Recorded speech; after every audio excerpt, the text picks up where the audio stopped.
What's good? I like to tell y'all, there is levels of acceptable action. Jackson, Mississippi.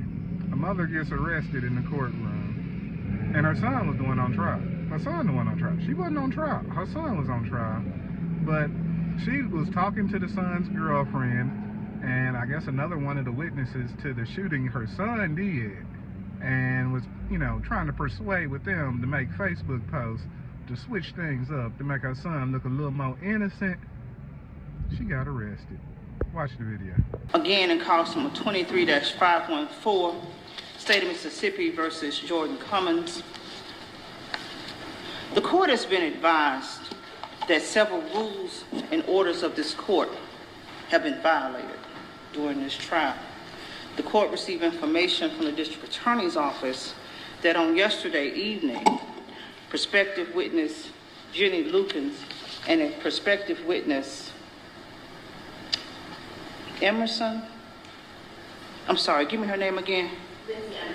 Lindsay Emerson were recorded on a phone call with the jail. And during that phone call, Ms. Emerson proceeded to provide Ms. Lukens with a play-by-play of the testimony in this case. That is a violation of the rule against sequestration and is also considered witness tampering and an attempt to hinder prosecution. The court has further been informed that on yesterday evening that the mother of the defendant, Mr. Cummins, was on a phone conversation with Mr. Cummins and Ms. Lukens discussing the testimony in this trial. That is considered tampering with the witness, subornation of perjury, hindering prosecution, and direct violation of this court's rule in which I stated that any persons who were subpoenaed were to be secluded and excluded from the courtroom. Mr. Kellum, what is Mr. Cummins, your client's mother's name? Her name is Angie Kellum. Ms. Kellum, if you'll come forward.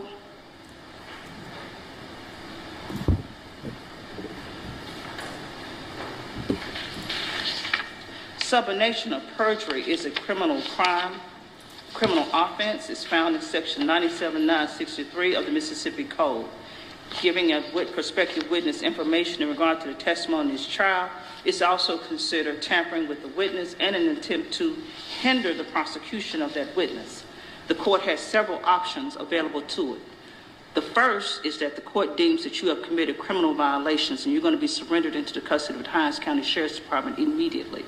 Upon your release, you are to come back to this court because you're considered to be in contempt, and you'll be given a court date to come back for a hearing to find whether or not you are in contempt of this court's order. Should this court find that you are in contempt, you could be fined and or jailed. The court is directing that until this case is concluded, that you are prohibited from coming to the Hinds County Circuit Court building. Do you understand that? I'll ask the sheriff to remand her into custody. Judge McDaniel can set a bond on this matter should the state go ahead and file the charges against this defendant for the section she has violated the Mississippi Criminal Code. The Sheriff's Department can take care of that part. So clearly she was in the wrong. She was clearly in the wrong. We ain't gonna debate whether she was in the wrong. Well, we can kind of sort of debate, should she have got arrested? Could that just been a warning? Because, they intercepted the phone call fairly early, and this is like the next day, she got arrested. Do you think the judge should have arrested her in court? Type your opinions down in the comments.